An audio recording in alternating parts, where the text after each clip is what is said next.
वंदे मातरम साथियों, संपूर्ण राष्ट्र में देशभक्ति की चेतना के ज्वार को प्रस्फुटित करने के लिए एवं हमारी नई पीढ़ी को हमारे अमर क्रांतिकारियों से परिचित कराने के उद्देश्य से मातृभूमि सेवा संस्था आज आपका परिचय एक ऐसे अमर क्रांतिकारी से कराना चाहती है। आंखों में आक्रोश लेकर जिनकी आगवानी मैं दो पंक्तियों के साथ करना चाहता हूं कि न रक्त से, न बलिदानों से, न सिसकियों से, न संतापों से हिंदुस्तान हारा है तो केवल आस्तीन के सांपों से, केवल आस्तीन के सांपों से। जी हाँ साथियों, यह क्रांति का एक ऐसा वट वृक्ष था, यह अंग्रेजों के लिए एक ऐसे वज्र के समान था। यदि ये वज्र का प्रहार अंग्रेजों के सीने पर ढंग से हो जाता तो आने वाले कई वर्षों तक अंग्रेजों को संभलने का मौका नहीं मिलता।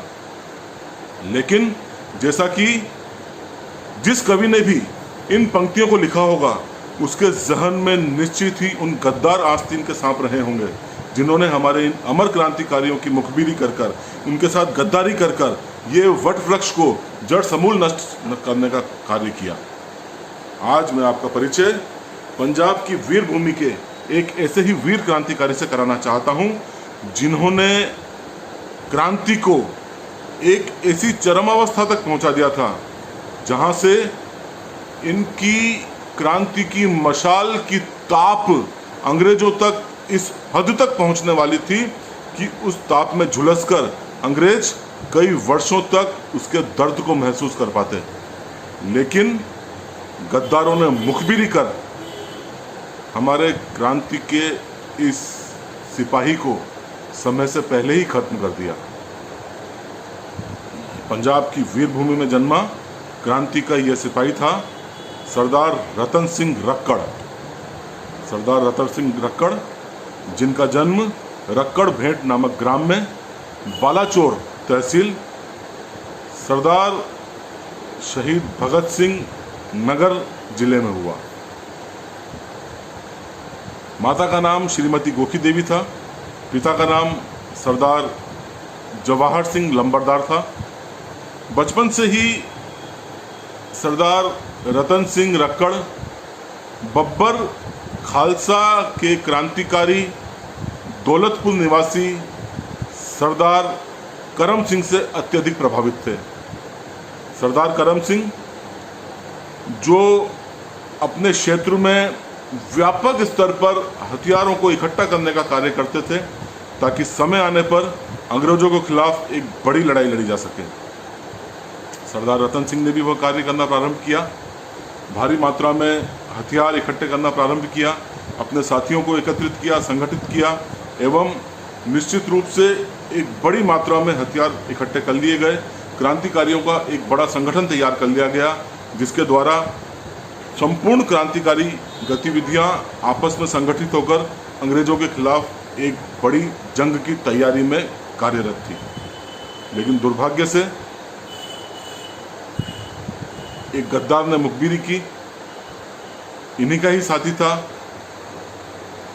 करमपुर का सिकंदर। इसने पुलिस को सूचना दी, तुरंत गिरफ्तार कर लिया गया हमारे क्रांतिकारी रतन सिंह रक्कड़ को एवं 5 वर्ष की इन्हें जेल की सज़ा सुनाई गई। यही कारण था कि दुर्भाग्य से हमारा ये क्रांतिकारी खालसा आंदोलन में अपनी सक्रिय भूमिका अदा नहीं कर पाया। किंतु 5 साल बाद जब यह क्रांतिकारी रिहा हुआ तो हृदय से क्रांति का जज्बा अभी खत्म नहीं हुआ था, बल्कि यह और प्रस्फुटित हुआ और प्रचंड रूप से यह क्रांति की लौ जलकर एक बार पुनः क्रांतिकारी गतिविधियों में सक्रिय हुई एवं इस बार और बड़ा उद्देश्य लेकर सरदार रतन सिंह बम बनाने का कार्य करने लगे एवं इन्हीं कार्यों में उन्होंने न केवल बम बनाए बल्कि पंजाब के कुछ पुलिस स्टेशनों में भी बम डालने का कार्य किया, जिनमें बालाचोर पुलिस स्टेशन एवं गढ़शंकर पुलिस स्टेशन महत्वपूर्ण है। यही कारण था पूरे के पूरे पुलिस स्टेशनों को उड़ा दिया जाना एक बहुत बड़ी क्रांतिकारी घटना थी। अतः क्रांतिकारी रतन सिंह रक्कड़ की पुलिस द्वारा बहुत ही गहमा-गहमी से तलाश प्रारंभ कर दी गई, लेकिन अभी हौसले बुलंद थे। महत्वपूर्ण घटना को अंजाम दिया जाना बाकी था। समय 23 मार्च सन 23 अप्रैल सन 1932। सरदार रतन सिंह रक्कड़ एवं इनके 10 क्रांतिकारी साथियों द्वारा पंजाब में एस्कॉर्ट टीम पर पूरी तरह से हमला किया जाता है एवं पुलिस कांस्टेबल को हत्या कर दी जाती है। यह एक बहुत बड़ी घटना इस लहजे में होती है कि अत्यधिक सुरक्षा से लैस एस्कॉर्ट पार्टी पर हमला किया जाना ही अपने आप में बहुत बड़ी घटना थी। इन्होंने न केवल हमला किया अपितु कुछ ब्रिटिश पुलिस के लोगों को भी हत्या करी एवं ये क्रांतिकारी भागने में सफल रहे। सरदार रतन सिंह स्वयं 140 मील तकरीबन 250 किलोमीटर पैदल चलकर 11 दिन बाद अपने गांव रक्कड़ पहुंचे। अब तक गांव में भी संपूर्ण तैयारियां प्रारंभ कर दी गई थी अंग्रेजी पुलिस द्वारा। इनके ऊपर पहले 3000 का इनाम रखा गया, लेकिन जब अंग्रेजों को सफलता नहीं मिली उसके उपरांत 10,000 रुपये का इनाम रखा गया एवं 10 मुरब्बे अर्थात लगभग 250 एकड़ जमीन इस क्रांतिकारी के ऊपर इनाम रखा गया। आप कल्पना नहीं कर सकते हैं कि ये इतनी बड़ी रकम होती है। अंग्रेज उस जमाने में जब 10 तोला सोना मात्र 65 रुपये में मिलता था, आज के ज़माने से यदि इसकी तुलना की जाए 1350 ग्राम सोना उस ज़माने में 10,000 रुपये से खरीदा जा सकता था, जो कि आज के समय तकरीबन 60 लाख रुपए में खरीदा जा सकता है। एवं 250 एकड़ ज़मीन, इसकी तो चर्चा करना ही बेमानी है।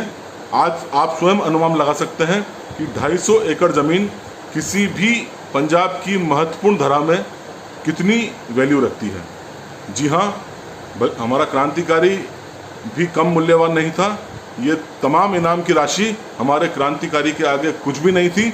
हमारे बहुमूल्य क्रांतिकारी सरदार रतन सिंह रक्कड़ के आगे ये इनाम राशि कुछ भी नहीं थी। खैर, 11 दिन बाद जंगलों में भटकते भटकते सरदार रतन सिंह रक्कड़ अपने गांव पहुंचते हैं। यहाँ सरदार गेंदा सिंह जी के घर शरण लेते हैं। आप विश्वास नहीं करेंगे, एक बार पुनः गद्दारों द्वारा, इन्हीं के ही चाची के देवर द्वारा मुखबिरी की जाती है। 1 नहीं, 2 नहीं, 10 नहीं, 20 नहीं, 50 नहीं, 400 सिपाहियों का पूरा जत्था हमारे इस बब्बर शेर को पकड़ने आता है। सरदार गेंदा सिंह के मकान में, जहां पर इस क्रांतिकारी ने शरण ली हुई थी, संपूर्ण मकान को घेर दिया जाता है एवं इस मकान को आग के हवाले कर दिया जाता है। लेकिन हमारा यह शेर कहाँ हारने वाला था। घर की दीवार पर छेद बनाया जाता है। एक घर से दूसरे घर सरदार रतन सिंह जाते हैं, दूसरे घर को भी अग्नि के हवाले कर दिया जाता है। सरदार अभी भी हार नहीं मानते हैं, दीवार में छेद कर तीसरे घर में जाते हैं। अंततः ब्रिटिश पुलिस इनकी रणनीति को समझ जाती है। अतः अब यह मकान को आग लगाने के बजाय घर की पूरी छत को ये तोड़ डालते हैं।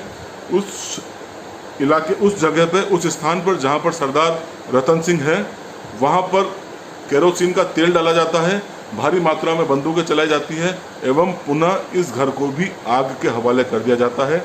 इस प्रकार 7 जुलाई सन 1932 को हमारा ये क्रांतिकारी हमेशा हमेशा के लिए मौत के आगोश में समा जाता है। अपने देश के लिए, अपने वतन के लिए, अपनी मातृभूमि के लिए अपने प्राणों की आहुति दे देता है। इस पूरे गोलेबारी में न केवल सरदार रतन सिंह बल्कि एक और महत्वपूर्ण क्रांतिकारी सरदार हजारा सिंह जी भी वीरगति को प्राप्त होते हैं। सरदार गेंदा सिंह, सरदार ईश्वर सिंह एवं प्रीतम कौर, जिन्होंने अपने अपने घरों में इन्हें शरण दी थी, उन्हें हिरासत में ले लिया जाता है। 3 वर्ष का इनको कारावास दिया जाता है एवं ग्रामीणों पर असंख्य अत्याचार किए जाते हैं। जिन जिन लोगों की पेंशन्स होती है उन तमाम लोगों की पेंशन बंद कर दी जाती है एवं 8,000 रुपये का संपूर्ण ग्राम पर दंड रखा जाता है। इस प्रकार भले ही तात्कालिक रूप से हमारे उन ग्रामीणों ने, हमारे उन क्रांतिकारियों ने कष्ट सहे, लेकिन निश्चित ही क्रांति के एक ऐसे महायज्ञ में वे भागीदार बने जिस यज्ञ को हमेशा हमेशा के लिए भारतीय जनमानस में, इतिहास के स्वर्णिम पन्नों में हमेशा हमेशा के लिए याद रखा जाएगा। मातृभूमि सेवा संस्था एवं संपूर्ण राष्ट्र ऋणी है हमारे ऐसे क्रांतिकारी के जिन्होंने अपने प्राणों की आहुति देकर भारत माता को दास्तां की बेड़ियों से मुक्त कराने का कार्य किया। एक बार पुनः प्रशांत टहलियानी एवं मातृभूमि सेवा संस्था क्रांति के एक ऐसे सिपाही को नमन करती है, वंदन करती है।